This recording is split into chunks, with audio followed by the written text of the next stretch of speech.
बिस्मिल्लाहिर्रहमानिर्रहीम, अस्सलाम वालेकुम। मैं हूं मखदूम शहाबुद्दीन। 8 नवंबर 2025 हफ्ते का दिन। कुछ इंतहाई आम तरीन तफसीलात। पाक अफगान बॉर्डर इस वक्त एक मरतबा फिर हाई अलर्ट पे जा चुका है। तालिबानी रिजीम के साथ इस्तंबुल में होने वाले मुज़ाकरात के बेनतीजा खत्म होने के बाद अब एक जानिब तो पाकिस्तान के स्टेट ने बहुत वाज़े और दो टोक पॉलिसी अपना ली है, तो on the other hand Pakistan की आर्मी और पाकिस्तान की एयरफोर्स इस वक्त इन भारतीय मोहरों के लिए मुकम्मल तौर पर हाई अलर्ट पे है।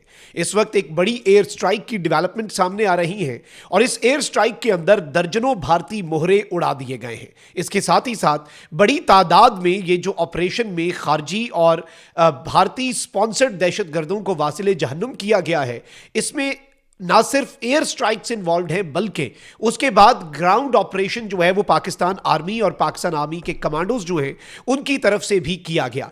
मैं इस ऑपरेशन की कुछ एक्सक्लूसिव डिटेल्स आपके सामने रखता हूं। अगर अभी तक आपने इस वीडियो को लाइक नहीं किया तो लाइक जरूर कर दें। कमेंट सेक्शन में पाकिस्तान जिंदाबाद का नारा जरूर लिखें और जिन लोगों ने चैनल को सब्सक्राइब नहीं किया उनसे मेरी ये दरखास्त है कि चैनल को भी लाजमी सब्सक्राइब कर लें। नाज़रीन किराम, वही बात है कि पाकिस्तान ने बहुत अवॉइड किया कि दो महाज ना खुले पाकिस्तान के लिए। भारत का महाज तो 24/7 साल के 365 दिन पाकिस्तान के लिए एक्टिव रहता है और किसी भी लम्हे भारत की तरफ से कोई एडवेंचरिज्म अपने पॉलिटिकल गेन के लिए नरेंद्र मोदी की हुकूमत कर सकती है। अब उस एडवेंचर को मिस एडवेंचर में बदलना पाकिस्तान की जिम्मेदारी है और पाकिस्तान वो करता आया है और करता रहेगा। अल्लाह ताला की मदद, अल्लाह ताला की नुसरत शामिल हाल रही। और इस वक्त भी पाकिस्तान की जंगी तैयारियां इस जानिब एक क्लियर इंडिकेशन है कि पाकिस्तान इंडिया को मुंह तोड़ जवाब देने के लिए, चाहे आर्मी का मुकाबला हो, चाहे एयरफोर्स का, या फिर इस मरतबा डीप सी में दोनों मुल्कों की नेवीज आमने सामने आए, भारत का गुरूर खाक में मिलाने की तैयारी को हतमी शक्ल पाकिस्तान ने भी दे दी हुई है।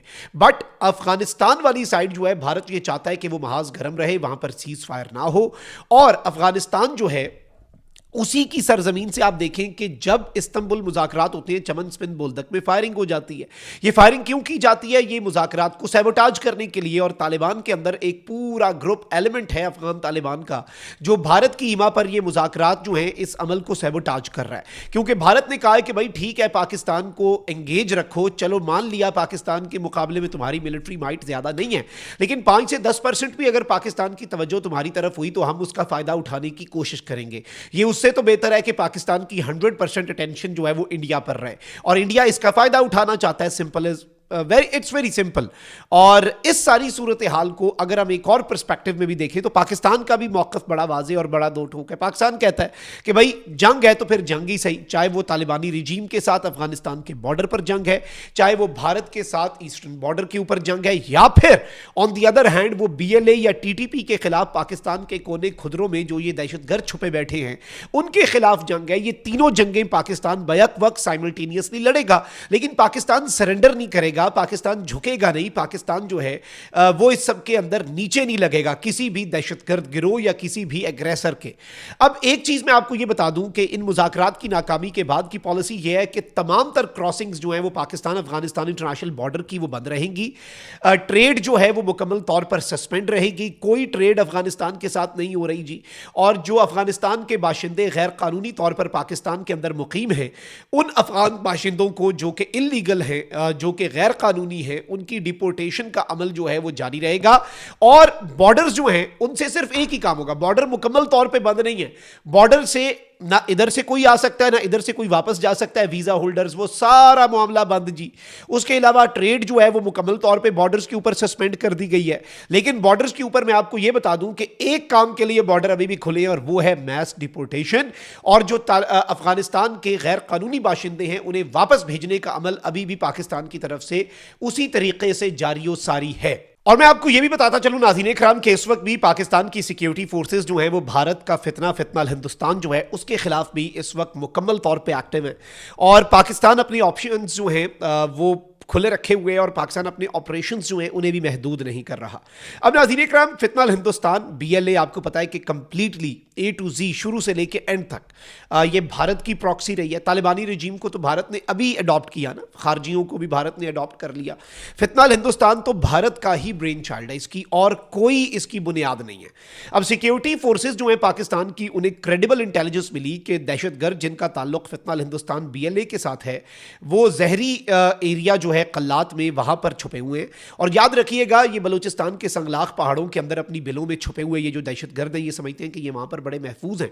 एक जानिब तो ईरान की सरजमीन को ये इस्तेमाल किया करते थे, पाकिस्तान ने ईरान की कोऑपरेशन के साथ इस सिलसिले को बहुत हद तक नकेल डाली।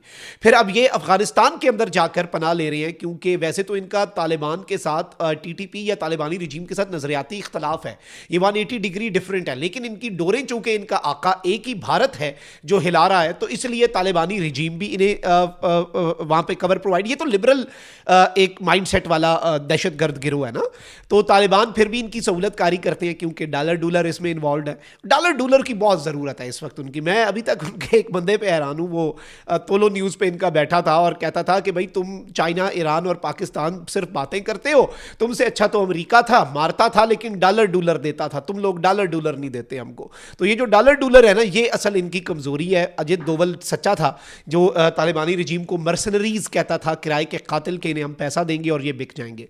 अब आते हैं बलूचिस्तान के ऊपर। नाज़रीन इकराम, वहां पर दहशतगर्द छुपे हुए थे और एक बहुत बड़ा और मेजर टेररिस्ट अटैक जो है वो प्लान किया जा रहा था। सिक्योरिटी फोर्सेस ने एक प्रिसाइज और वेल कोऑर्डिनेटेड ऑपरेशन जो है वो प्लान किया, और इस वक्त मैं आपको ये बताऊं कि एयर स्ट्राइक्स जो हैं, प्रिसाइज एयर स्ट्राइक्स, निशाना लगाकर, घात लगाकर 30 दहशतगर्द, हमारी इंटेल के मुताबिक, हमारी इंफॉर्मेशन के मुताबिक 30 BLA के दहशतगर्द, दर्जनों ये दहशतगर्द यहां पर छुपे बैठे थे। पाकिस्तान की सिक्योरिटी फोर्सेस ने बड़े तरीके से कार्रवाई की, कल्लात के अंदर जहरी का जो एरिया है वहां पर, और यहां पर ये मेजर टेरर अटैक को भी फॉइल किया और बड़ी तादाद में भारत को ये एक तोहफा भेजा है जो पाकिस्तान के खिलाफ जंग की तैयारी कर रहा है। इस एयर स्ट्राइक के अंदर इनिशियली जो हमारे पास इंफॉर्मेशन है वो ये है कि 19 BLA के दहशतगर्द जो है वो वासिल जहन्नुम हुए, बाकी बच गए 11।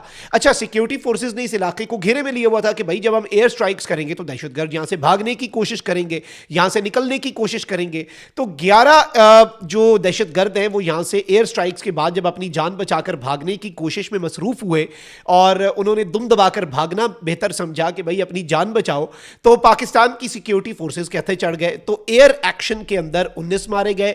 ग्राउंड एक्शन जो पाकिस्तान के SSG कमांडोज ने किया उसमें 11 ये दहशतगर्द फितनाल हिंदुस्तान के, ये भी इसमें मारे गए। टोटल जो फिगर है दहशतगर्दों के एलिमिनेट होने का वो 30 बताया जा रहा है। The Hunt is still on, और इस वक्त ये पाकिस्तान ने वाज़े मैसेज दे दिया है कि चाहे पाकिस्तान की सरजमीन पर ये दहशतगर्द छुपे हुए हैं, चाहे पाकिस्तान की सरजमीन से बाहर ये दहशतगर्द छुपे हुए हैं, जहां पर भी हैं द हंट इज ऑन, और इन्हें हंट किया जाएगा, इन्हें निशाना बनाया जाएगा, इन्हें ठोका जाएगा। इनके लिए पाकिस्तान की सरजमीन भी, इनके लिए ईरान के सूबा सिस्तान बलूचिस्तान की सरजमीन भी, और इनके लिए अफगानिस्तान की जो सरजमीन है उसे भी तंग कर दिया जाएगा। And this is the states policy, this is the Pakistan armed forces policy.